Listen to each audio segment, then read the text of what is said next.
Hello, everyone. Welcome to this completely new module. I welcome you all to this new module where we are going to walk in the user's shoe, right? So this module is completely about understanding the brain set and mindset of a user, of how they think, what they do, and why you should care about it. Obviously, you should care about it because you're a designer, right? Awesome. So, as you know, it's me again, Salman, and today we are not just designing pretty screens, we are becoming mind readers almost. Okay. And today we're diving into what is user research, right? So, might sound fancy, but nah, it's essential for every single part of your design process, not only from a designer's perspective, but user research is very important, right? So, all right, imagine launching a product without asking users what they want. That's like throwing a surprise birthday party for someone whose birthday isn't even that, today, right? So, just like that. So, user research is basically asking real people real questions before we build useless stuff, right? Awesome. And yeah, now, see, the reason is it helps us avoid the build now, regret later energy, right? We talk to users, watch them struggle, and then build stuff that actually works for them.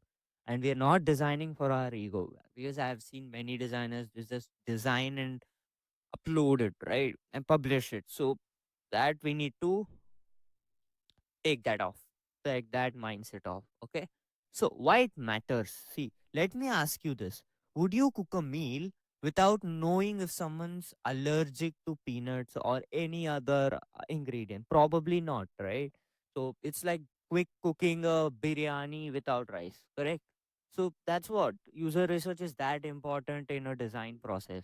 So, then why are we building products without knowing what our users can't stand? So here's what I'm going to tell you.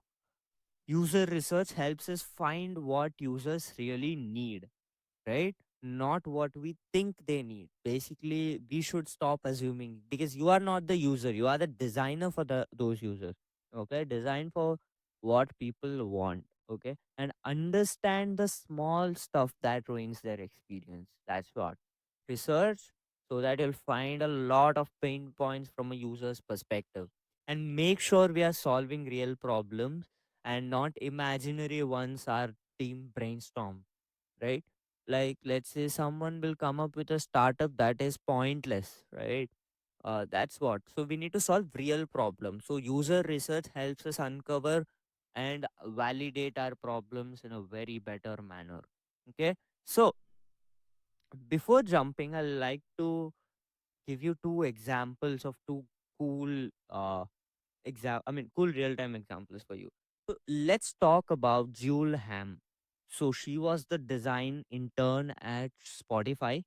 So she was the one who uh changed the whole Spotify rap scene, right?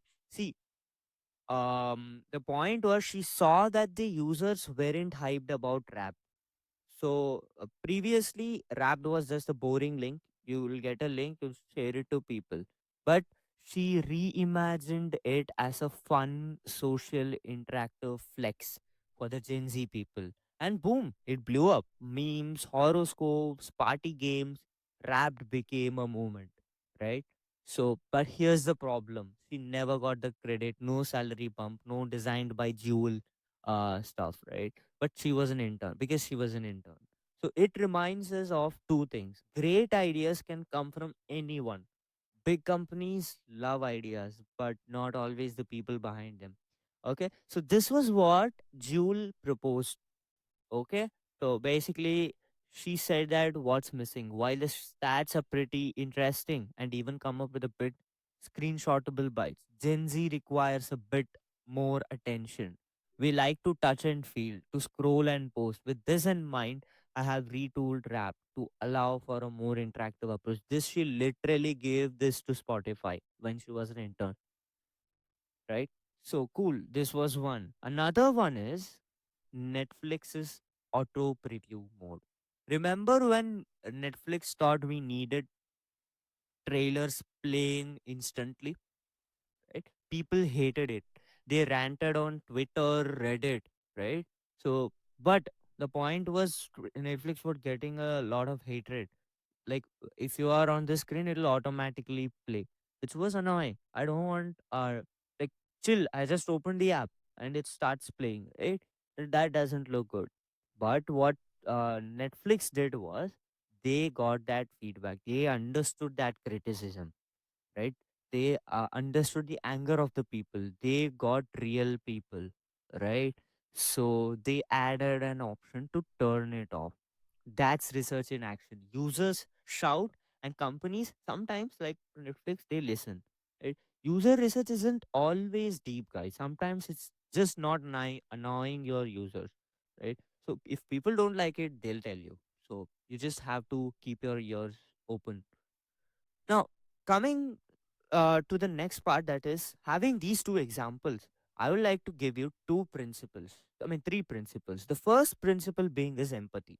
So, when you are doing a user research, empathy is very important as a designer, not only through user research, but in every aspect of your design, you need to have empathy. As an interaction designer or any designer, you need to have empathy, right? So, empathy is just not crying with your users, but you need to be caring enough to listen before assuming anything. Okay, you need to be a good listener, and it's about stepping into messy, confused, messy in the sense not that Ronaldo Messi, not the footballer, but a mess. Okay, so it's not. It's just about uh, stepping into their messy, confused world, not dragging them into our perfect design. We going to them rather than them coming to us, right? So you need to understand people. Okay. Now, example as I talked about was Spotify's rap. Before Joel Ham's intern project, it was a boring yearly link, but she saw how Gen Z shares everything online like achievements. See, I see people just posting on LinkedIn even if they get a small certificate, right? A simple certificate also means a lot to Gen Z people. They just post it and yeah, they share everything online. So that's where she flipped it, turned Wrapped into a social flex. That happened because she understood people and not just the stats, right? So empathy is very important. Second one is objectivity. So see, user research is not your design getting compliment.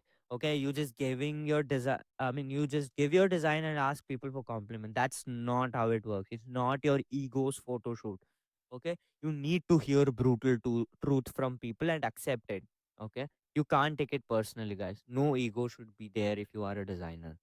That's where one example, as I said, Netflix. Netflix auto preview was hated like anything. It was hated when it launched. People online were like, "Bro, stop playing trailers while I scroll." They were irritated, right? And a lot of negativity spread through Twitter and X. Okay, that Twitter is now X, right? Now, if I'm talking about Twitter, you'll think that this video is way old enough, right? No, this is recent one only. Don't worry. Okay, see, Netflix took that feedback, added a setting to turn it off. They didn't say no one else complained, right? They just fixed it. That's objectivity. You need to take.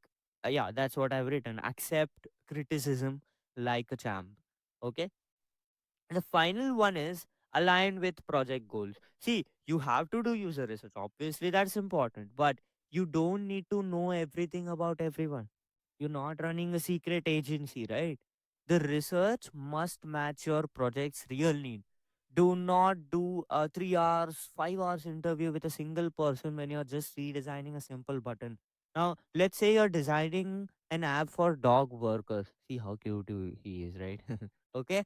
So uh, let's say you're designing an app for dog workers, you don't need to understand their whole childhood or anything, right? You just need to know how they find clients, what confuses them in the app, and why they still text instead of using your app's chat. Focus. That's it. You're not a therapist to, therapist to understand their whole childhood, understand their whole life problem. Just, match with your project goals, okay? make things quick.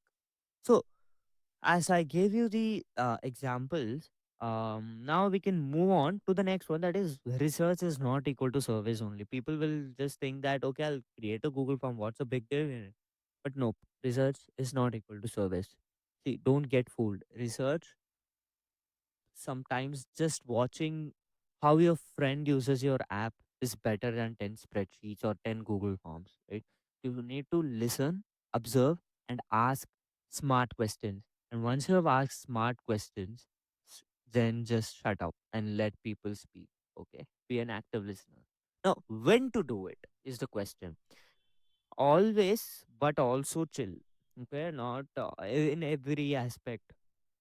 Okay, do it when you're starting a new idea, or when you're having a new feature, right? Or users are confused or leaving, you want to understand why users are leaving, right? At that time you can do user research. Like, sometimes you might be skeptical, you might be thinking that you're guessing too much. So at that time also you can do it, right? It's not about doing more research, it's about doing useful research. Okay. Now, in the end, what I'd like to tell you guys is user research is not optional. It's the cheat code, like GTA San Andreas ka cheat code, right? So it's the cheat code to build stuff that doesn't suck. Okay. It's about knowing what real people want, how they think, and where they get annoyed, right? You don't need to be a scientist, and you just need to care and ask smart stuff before you build dumb stuff. Okay. And yeah, throw away your ego. So ego thing, just people tell you you should not have ego in relationships. Similarly, you should not have ego if you're a designer. Okay, hands down. Okay, guys, so that's pretty much about what user research is and why it matters. And I gave you good two examples of good user research. Now, in the next video, we'll see some good methods of user research, and I'll be seeing you in that video. Till then, thank you and bye bye.